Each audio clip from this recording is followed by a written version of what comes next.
ഭർത്താക്കന്മാര് ശരിക്കും മനസ്സിലാക്കണം, നിങ്ങളുടെ ഭാര്യയെ ചികിത്സിക്കാൻ കൊണ്ടുപോകുമ്പോ, ഒരു ഗൈനക്കോളജിസ്റ്റിനെ കാണിക്കാൻ പോകുമ്പോ ആരെയാ ഡോക്ടർ സ്വീകരിക്കേണ്ടത്? മുസ്ലിമത്തായ ഒരു പെണ്ണല്ലേ നിങ്ങളുടെ ഭാര്യ. നിങ്ങളുടെ ഭാര്യയെ ചികിത്സിക്കേണ്ടത് നിങ്ങൾ ആദ്യം നോക്കേണ്ടത് മുസ്ലിമത്തായ ഒരു ഫീമെയിൽ ഡോക്ടർ ഉണ്ടോ എന്നാണ്. ഒരു പെണ്ണ് ഡോക്ടർ ഉണ്ടോ എന്നാ നോക്കേണ്ടത് ചികിത്സിക്കാൻ. ഫീമെയിൽ ഡോക്ടർ ഉണ്ടോ, പെണ്ണ് ഡോക്ടർ ഉണ്ടോ, മുസ്ലിമത്തായവൾ. അങ്ങനത്തെ ഒരു ഡോക്ടറും ഒരു ഹോസ്പിറ്റലിലും കിട്ടണില്ല നമുക്ക് ആക്സസിബിൾ ആയിട്ട്. എങ്കിൽ മുസ്ലിം അല്ലാത്ത ഒരു പെണ്ണ് ഡോക്ടർ, ലേഡി ഡോക്ടർ ആവണം. അടുത്ത ചോയ്സ് അതാണ്. നിങ്ങളുടെ ഭാര്യയ്ക്ക് പ്രസവമായി തുടങ്ങി, ഗൈനക്കോളജിസ്റ്റുകൾ എന്ന് പറഞ്ഞാൽ മനുഷ്യന്റെ ഔറത്ത് കാണുന്നവരാണ്. പുരുഷന്മാരൊക്കെ പെണ്ണുങ്ങളുടെ ഔറത്ത് കണ്ടാൽ എന്താണ് അവസ്ഥ? പുരുഷന്മാർ ഇറങ്ങി നിന്ന് കൊടുക്കാണ് മെയിൽ ഡോക്ടർക്ക്. പുരുഷനായ മുസ്ലിമോ അമുസ്ലിമോ ആയ ഡോക്ടർക്ക് പെണ്ണിന്റെ ഔറത്ത് പരിശോധിക്കാൻ വേണ്ടി നിന്ന് കൊടുക്കാണ് പുരുഷനായ ഭർത്താവ്. ഹറാമല്ലേ നമ്മളാ ചെയ്യുന്നത്? അള്ളാഹുവിന്റെ മുമ്പിൽ കുറ്റമുണ്ട്.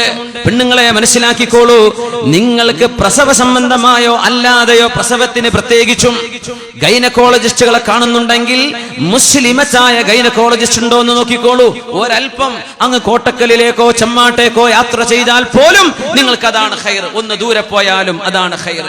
അത് കിട്ടാനില്ല എങ്കിൽ നിങ്ങൾ മുസ്ലിമത്തല്ലാത്ത ഒരു പെണ്ണ് ഡോക്ടർ ഉണ്ടോ നോക്കണം. ഭർത്താക്കന്മാരിത് ശ്രദ്ധിക്കണം. പെണ്ണ് ഡോക്ടറെയും കിട്ടുന്നില്ലെങ്കിൽ മൂന്നാമത്തെ ഓപ്ഷനാണ് മുസ്ലിമായ ഒരു പുരുഷൻ, അള്ളാഹുവിനെ ഭയപ്പെടുന്ന ഒരു പുരുഷ ഡോക്ടർ. പെണ്ണുങ്ങൾ കിട്ടാനില്ല, മുസ്ലിമത്തായ പെണ്ണിനെ കിട്ടാനില്ല. പെൺ ഡോക്ടർ, മുസ്ലിം അല്ലാത്ത പെൺ ഡോക്ടറെയും കിട്ടുന്നില്ല.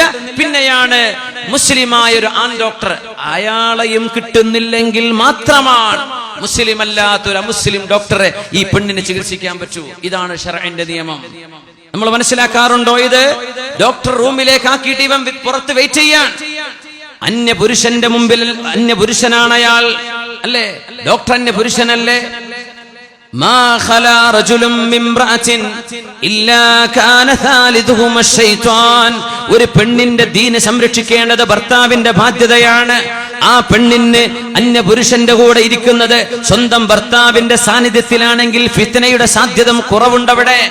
നമ്മൾ ഈ പറഞ്ഞ പരിഗണനകളൊക്കെ നോക്കിയിട്ട് ഫീമെയിൽ മുസ്ലിം ഡോക്ടറെ കിട്ടിയില്ല, ഫീമെയിൽ നോൺ മുസ്ലിം ഡോക്ടറെ കിട്ടിയില്ല, മെയിൽ മുസ്ലിം ഡോക്ടറെ കിട്ടിയില്ല, പിന്നെയാണ് നിങ്ങൾക്കൊരു നോൺ മുസ്ലിം മെയിൽ ഡോക്ടറെ നോക്കേണ്ടത്. അങ്ങനെ നിങ്ങൾ പുരുഷന്മാരായ മുസ്ലിമോ നോൺ മുസ്ലിമോ ആയ ഒരു ഡോക്ടറെ കാണിക്കുമ്പോ നിങ്ങൾ കൂടെ നിന്ന് കൊടുക്കണ്ടേ? നിങ്ങളവിടെ ശ്രദ്ധിക്കണ്ടേ? പെണ്ണിനെ അനസ്തേഷ്യ ചെയ്തു കഴിഞ്ഞാൽ, ബോധം കെടുത്തി കളഞ്ഞാൽ അവരുടെ ഔറത്ത് വെളിവാകുന്ന അവസ്ഥ വരും. പുരുഷന്മാരായ നഴ്സുമാർ അവിടെ കാണും, പുരുഷന്മാരായ മറ്റു ഡോക്ടർമാർ വന്ന് നോക്കില്ലേ?